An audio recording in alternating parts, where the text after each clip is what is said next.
इसे अपने दिल की गहराई से समझने की कोशिश कीजिएगा। अनिल इनका बेटा जैसे कि विक्की आपका बेटा है। अगर विक्की बड़ा होकर अपने घर में एक बहू लाता है और बहू से कहे कि विक्की, मैं इस घर में एक ही शर्त पर रह सकती कि तुम अपनी मां को इस घर से बाहर निकाल दो, उस वक्त तुम्हारे दिल पर क्या बीतेगी? बहन, भगवान का बनाया हुआ संसार एक ऐसा बाजार है जहां इंसान का किया हुआ हिसाब उसे यहीं चुकता करके जाना पड़ता है। क्या कल तुम अपने बेटे का दुख बर्दाश्त कर सकोगी? अपने आने वाली बहू के जुल्म सह सकोगी? अपने खून से जुदा होकर खुश रह सकोगी? बोलो, जवाब दो। बस भाई साहब, बस मुझे माफ कर दीजिए। आज आपने मेरी आंखें खोल दी, आने वाले तूफान से मुझे बचा लिया। मुझे माफ कर दीजिए भाई साहब, मुझे माफ कर दीजिए। नीता, ये तुम क्या करने जा रही हो? इनकी जज्बाती बातों में आकर तुम अपना अधिकार, अपना अभिमान, अपना सम्मान सब कुछ गवा बैठोगी। 1000 मर्तबा सोचकर ऐसा फैसला करना। मैंने फैसला कर लिया है सीमा जी। भाई साहब ने मेरा झूठा अभिमान तोड़ दिया।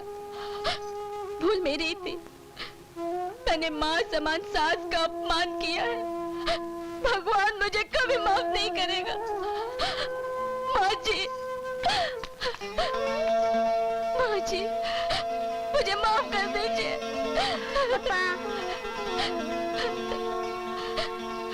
रो मत बेटी, रो मत। चलो माँ, चलो बेटे, घर चलो। नमस्कार श्रीमती जी। सुनो, हाँ तुम। जी फरमाइए। तुम काम क्या करते हो और रहते कहाँ हो? जी मैं काम यही करता हूं कि सुबह शाम काम की तलाश करता हूं, और रही रहने की बात, मेरा आता पता ठिकाना इस कार्ड पर लिखा है। आदमी काफी काबिल लगते हो। तुम इधर उधर नौकरी की तलाश में भटकने के बजाय यहाँ हमारे साथ महिला आश्रम में काम करना पसंद करोगे? जरूर करूंगा। नौकरी चाहे महिला आश्रम में हो, चाहे पुरुष आश्रम हो, चाहे पशु आश्रम में हो, मगर मेरी भी एक शर्त है। उस आश्रम में घर तोड़ने के बजाय घर जोड़ने का काम शुरू हो जाना चाहिए, जो आप करेंगे नहीं। जी? नमस्कार। इडियट। क्या हुआ? डैडी की तबीयत तो ठीक है ना? इनकी तबीयत तो बिल्कुल ठीक है, लेकिन बात क्या है डॉक्टर अंकल? सेठ जी ने अंजल सब त्याग दिया है। हा? ना कुछ खाते हैं ना पीते हैं। मगर क्यों? डैडी, क्या बात है? क्या हुआ डैडी? मैं बताता हूँ बेटी। सेठ जी ने कसम खाई है, जब तक तुम शादी नहीं करोगी और अपने पति के साथ आकर उनके पैर छूकर आशीर्वाद नहीं लोगी, तब तक न वो अन्न खाएंगे न पानी की एक बूंद अपने हलक से नीचे उतारेंगे। ये क्या जिद है डैडी? आप भी बच्चों जैसी हरकतें करने लगे। चलिए उठिए, खाना खा लीजिए। उठिए उठिए। तुम अपनी जिद पर अड़े रहो, मैं अपनी जिद पर अड़ा रहूंगा। अगर ये अपनी जिद पर इसी तरह अड़े रहे तो शायद कल का सूरज इन्हें देखना भी नसीब नहीं होगा। अब इनकी जिंदगी तुम्हारे हाथ में है सीमा बेटी। हाँ बीबी जी, आप अपनी जिद छोड़ दीजिए और शादी कर लीजिए। अरे कैसी बातें कर रहे हैं आप लोग? कहाँ से कर लूं शादी? लड़के कोई पेड़ पे उगते हैं या बाजार में बिकते हैं जो अभी खरीद कर ले आऊं? तो फिर ठीक है, मुझे मेरे हाल पर छोड़ दो। जब मैं मर जाऊंगा तो नौकर तुम्हें इत्तला कर देंगे। तुम अपने महिला आश्रम के उद्धार में लगी रहो, मुझे मरने दो। ठीक है डैडी, ठीक है। आप जीते, मैं हारी। मुझे आपकी शर्त मंजूर है। मैं शादी करने के लिए तैयार हूँ, मगर लड़का मैं खुद ढूंढूंगी। चंदा जी, डैडी को खाना खिलाओ। अभी लाई बेबी जी। अरे वो मारा पापड़ वाले को। अरे मुनीम, आज क्यों रहा है? मेरे पेट में चूहे कूद रहे हैं, जल्दी से खाना ला, नहीं तो चूहे तुम्हें खा जाएंगे। ला ला ला, जल्दी जल्दी। अच्छा सेठ जी, अब मैं चलता हूँ। Doctor, thank you very much. कैसी एक्टिंग की है? कमाल की एक्टिंग की है। दिलीप कुमार ऐसी कर सकता बिल्कुल है? नहीं कर सकता। अगर करेगा तो भूखा मर जाएगा। इस वक्त तो मैं भूखा मर रहा हूँ। ला ला ला।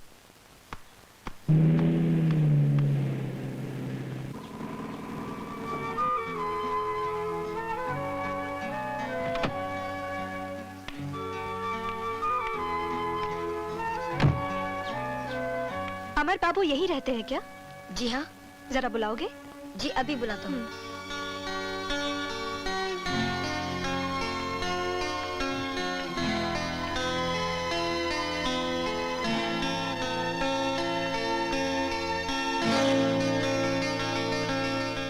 अरे आप,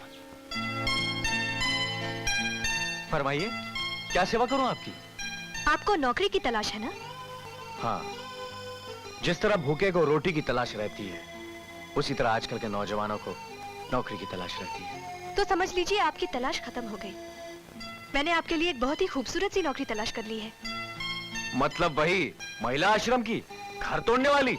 जी बहुत बहुत शुक्रिया, थैंक यू। सुनिए, आप मेरी बात समझने की कोशिश कीजिए। ये दूसरी नौकरी है।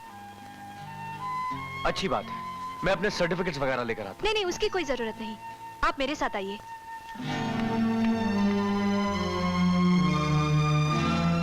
आइए ना। सबसे पहली शर्त मिस्टर अमर कुमार, सीमा देवी के साथ आपकी शादी जाली है, यानी कि झूठी शादी होगी। असलियत में आप सीमा देवी की मुलाजमत करेंगे और इस मुलाजमत के इवज में आपको हर महीने 2000 रुपया तनख्वाह मिलेगी। ठीक है? ठीक है। शर्त नंबर 2, दुनिया वालों के सामने, समाज में अमर कुमार को सीमा देवी से हस्बैंड जैसा व्यवहार करना होगा, लेकिन अकेले में अमर कुमार सीमा देवी के सिर्फ मुलाजम होंगे, इससे ज्यादा कुछ नहीं। जी, ये बात तो मंजूर है, मगर एक सवाल मैं भी पूछना चाहता हूं वकील साहब, जवाब दीजिएगा। पूछिए। अगर सीमा देवी को बच्चा हो जाए तो उस पर किसका अधिकार होगा? बच्चे कैसे हो सकते हैं? जैसे होते हैं। Shut up. माफ कीजिएगा वकील साहब, ये 2000 रुपए की लालच देकर मुझसे नकली शादी करने के लिए कह रही हैं, और मैं इस बात से साफ इनकार करता हूं, क्योंकि ऐसी लड़की अगर मुझे अपनी सारी दौलत, जायदाद सब मेरे कदमों में रखकर सचमुच भी अगर मुझसे शादी करना चाहे तो भी मैं साफ इनकार कर दूंगा। क्या तुम्हारी ये हिम्मत? हिम्मत तो आपने अभी देखी नहीं है मेम साहब। आप लड़की जाते हैं इसलिए माफ कर देता हूं, अगर कोई दूसरा होता तो वो हाथ मारता कि नकली शादी तो एक तरफ, आप असली शादी के लायक भी नहीं रहती।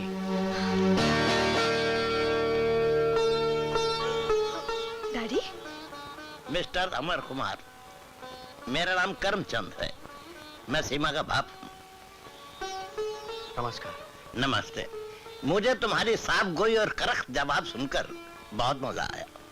साफ साफ बात करने की मेरी आदत है हुजूर, मगर तकलीफ तो यह है कि जमाना इस आदत की दाद तो देता है मगर नौकरी नहीं देता, बल्कि जज्बात को ठेस पहुंचाकर, मेरी गरीबी का मजाक उड़ाकर, मुझे पैसे का लालच देकर मुझसे गलत काम करवाने की तमन्ना रखता है, और मैं ऐसी हजारों नौकरियों को ठोकर मारता हूं। अमर बेटे, कौन कहता है कि तुम्हारी आदत की कदर करने वाला इस दुनिया में कोई नहीं? मैं हूं ना। आज से मैं तुम्हें अपने ऑफिस में मैनेजर की नौकरी देता हूं। जी। यस। डैडी, डैडी आप धोखा खाएंगे, आप इन्हें पहचानते नहीं। आदमी की पहचान मुझे तुमसे ज्यादा है बेटे। तुम्हें तो इतना भी मालूम नहीं है कि सोने और पीतल में फर्क क्या होता है।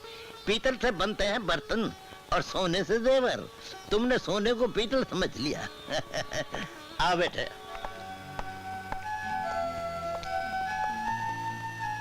नमस्कार।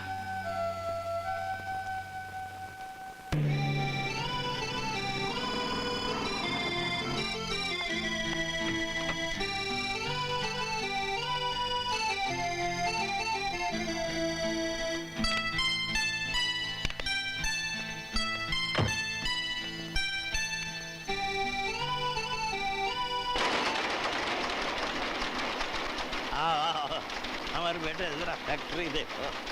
एटल साइकिल फैक्ट्री एक लीडिंग फैक्ट्री है जो साइकिल ही नहीं मोपेड भी बनाती है। क्वालिटी और फिनिश में इसका बड़ा नाम है। अब इस नाम को बरकरार रखना तुम्हारा काम है। अमर, आज से तुम इस एटल साइकिल फैक्ट्री के मैनेजर हो गए, मगर इसके साथ तुम्हें मेरा एक जाती काम भी करना होगा जो सिर्फ तुम कर सकते हो। फरमाइए, मेरे बस में होगा तो जरूर करूंगा। मेरी बेटी को शादी के नाम से चिढ़ है, वो शादी करना ही नहीं चाहती। अगर तुम मुझे शादी करने पर आमादा कर लो तो ये तुम्हारा एहसान मैं 7 पुश्तों तक नहीं भूलूंगा। अरे नहीं नहीं नहीं नहीं, कैसी बातें कर रहे हैं आप? एहसान तो आपने मुझ पर किया है।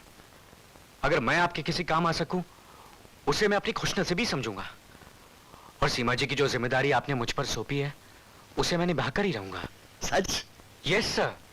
लेकिन इस वक्त वो जिद का फौलाद है, और फौलाद को पिघलाकर मोम बनाना, इसके लिए थोड़ा सा वक्त लगेगा। मगर ये काम मेरे जीते जी तो हो जाएगा ना? जी हाँ, भगवान ने चाहा तो आपके जीते जी आपकी बेटी सीमा की तो क्या, उसके बच्चों की भी शादी हो जाएगी।